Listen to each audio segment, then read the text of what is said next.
here, you should be in support of what we're doing here. And that's stated when it comes to foreign policy by the administration themselves. That's an executive function. And I think one of the most important points is that it's a discretionary piece under Article 2 for the Secretary of State through the President to make those decisions about what is in our foreign policy interest. And is that specific to individuals who plan to live here or tourists too? Because that's a notice that I've been reading. Don't go to America. And of course, people are still coming. I think people should come to America. This is a beautiful country, and anybody around the world would have an interest in enjoying all that we have here. But if you're going to come here, as Secretary Rubio says, you're not coming here to cause a ruckus. And if you do, you'll be asked to leave. And if you don't leave, we will show you the way out.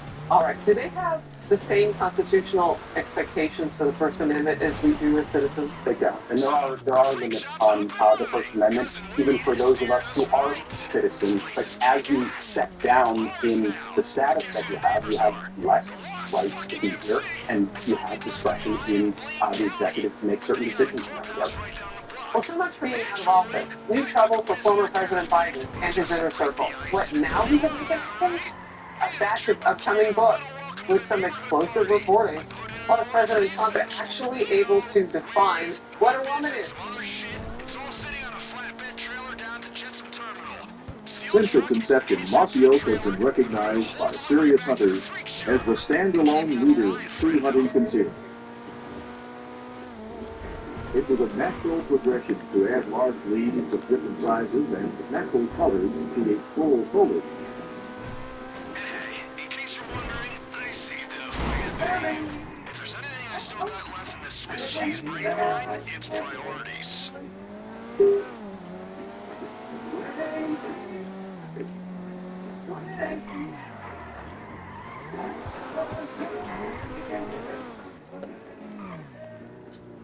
there yet?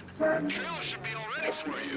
I didn't think a trip was a necessary expense because of the priorities, right?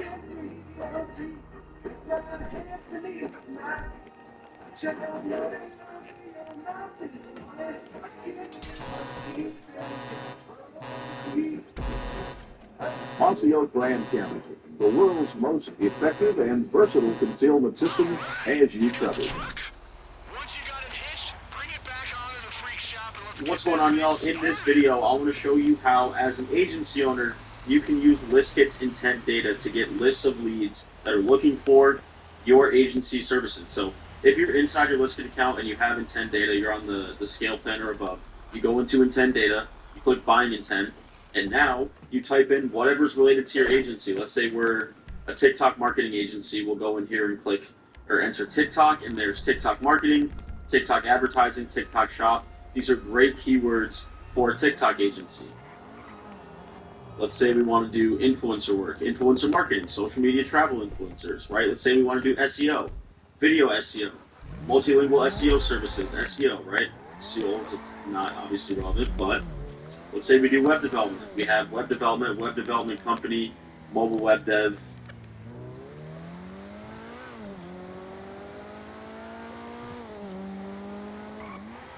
Thank you. Thank you. I'd like to thank each and every one of you right now. Just kidding. Good evening, everyone. Kamala Harris reportedly consulted Hillary Clinton multiple times on dealing with her crushing loss in the 2024 election. It saved both our husbands time to go out and bang some whores. Harris reportedly asked Hillary for advice on what to do after losing his film. Well, you know what always cheers me up when I'm feeling down, said Hillary? Murder. And then disguising it as suicide. Philadelphia Mayor Cheryl Parker is being mocked by sports fans for her inability to spell the word evil. When asked to spell the 76ers, she said, I can't do math either. As you already know, Trump has declared that there are only two genders. But if you're confused about which gender you are, one man volunteered to take a look.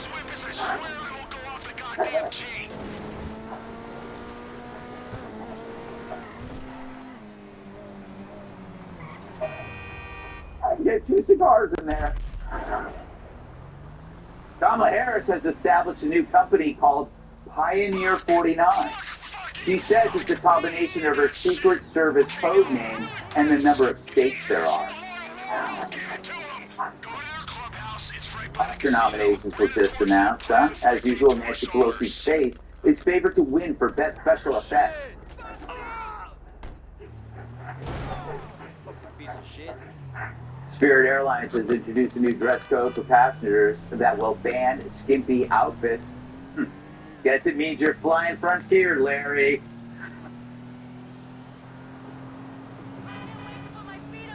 Fly high, cut low.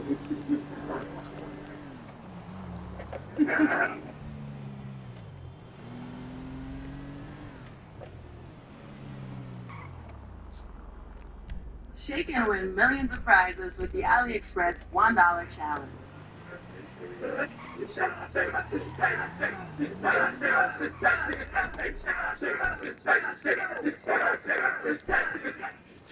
Get unreal. You know why DC is freaking out over Elon Musk? You know the real reason they hate him and his quest for transparency? This is why. So let's just say that there's a lot of strangely wealthy members of Congress where I just can't, I'm trying to connect the dots of how did they become rich? Well, I mean, I think it's 20 million if they're earning 200,000 a year. And it sounds, that's nobody can explain that. Bro, someone hit a nerve. And that is why they are freaking out. We have seen all the movies where they talk about all the money that's getting moved around the government to fund all kinds of ridiculous things. I don't understand. Where does all this come from? Funding. You don't actually think they spend $20,000 on that, $30,000 on the toilet seat, do you? Independence Day is fiction. This is not fiction, it's real. And you know who makes the most? Like, who makes out the absolute most of this? The people who make those toilet seats and the hammers that live in and around DC, the consultants for the creation of the hammers and the toilet seats, the lobbyists who are hired by the hammer company. They go to congressmen's fundraisers in DC, who host senators at their golf clubs and high-end restaurants in and around DC. This is how it works, unfortunately. On everything, in every industry in and around DC, nearly everyone with a meaningful input in and around the Beltway is getting rich off our tax dollars, and I'm going to prove it to you. Did you know that 7 out of 10 of the wealthiest counties in America are around DC and the Beltway? It's been this way for 3 decades. The wealth has soared disproportionately, unlike anything anywhere else in America. And it really accelerated right around the time the Iraq War started, ironically enough. Weird, right? Here's how it works. Company A really wants a tax break for their specific product because it's essential to industry X, Y, or Z. Maybe they would like a government contract to produce whatever the heck they produce. Oh, I don't know. Maybe a vaccine, like body armor, microchips, fighter jets, N95 masks, whatever, just pick one. They hire a lobbyist on K Street that plays golf with the chairman of the Armed Services Committee, and voila! The next defense spending bill gives that contract to that defense company, the F-35 program. That's a $1.7 trillion program for Lockheed Martin. How'd that happen? Their CEO getting taxpayer dollars, almost $23 million in total comp in 2023. Like a little quick math here, just so you realize how much that is. The average middle-class American household pays about $18,000 in taxes, and since Lockheed gets 75% of their funding from U.S. government contracts, that's funded by you and I. That means the CEO of Lockheed Martin's salary consisted of the total amount of taxes from 1,200 middle-class families, all of it. Your blood boiling yet? Hold my beer. Let's say you work for a pharmaceutical company, maybe at the beginning of COVID. So you sent your lobbyists to go see Fauci, or even state and local governments, which are far less expensive, and in this case, far more lucrative, we'll say, investments. Therefore, 40 new billionaires were created during COVID, many in the hand sanitizer, mask, and pharmaceutical industry. Or let's just say you own, I don't know, we're spitballing here, a microchip company. You pay lobbyists millions of dollars to go schmooze with a bunch of congressmen. I'm not saying this happened, but, oh, could you imagine if it did? Now, these companies can't outright pay a politician to make something a law or allocate money for that cause. No. That would actually be illegal. That would also be immoral.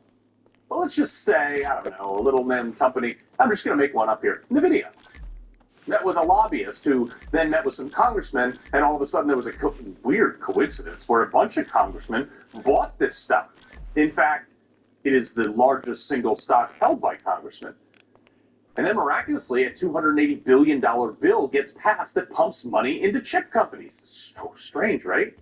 And then the stock suddenly shoots up. I mean, what a coincidence. What a Since coincidence. one, nobody seems to even care or get prosecuted for this. And two, the Stock Act of 2012 only requires disclosure 45 days after they buy the stock. It's not insider trading, right? Well, it kind of is, but not really. Because Congress gets away with everything. No, don't be fooled by this. This is both parties with top earners making 50, 60. One guy last year made 2023, 238% revenue on his portfolio, 10 times better than the return of the S&P. Nothing to see here. That's why they're angry at Elon. Also, if you don't like the market, there's a way easier way to launder money, let's just say. These congressmen can get donations from all these companies, big pharma, defense companies, tech companies. You know, in fact, according to The Hill, while COVID hysteria was being ramped up, Big Pharma was a major donor to over 2/3 of Congress. I mean, hundreds of millions of dollars. Congressional campaign accounts garner millions of dollars each. Ironically, they all legislated big COVID contracts too. Weird, huh? But since it would be bad optics and even illegal in many cases for a candidate to take the money out of their campaign account and give it to themselves, no problem. If you're Maxine Waters, just have your daughter open a consulting firm and pay her $1 million. Or if you're Cory Bush, pay your husband $135,000 to be your security. I mean, silly Americans. They write the laws. They always give themselves out somehow. But since the media has basically not provided any scrutiny for this, at least the legacy media, even when they do these brazen things, they have gotten even bolder. Elon lined this out.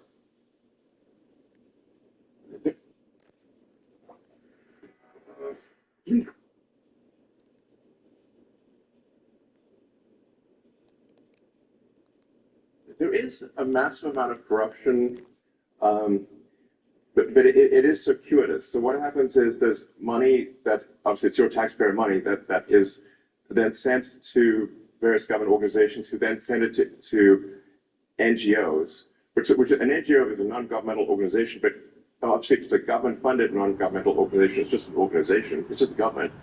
And effectively there's a giant fraud loophole, which is that the government can send money to an NGO that is then no longer governed by the laws of the United States.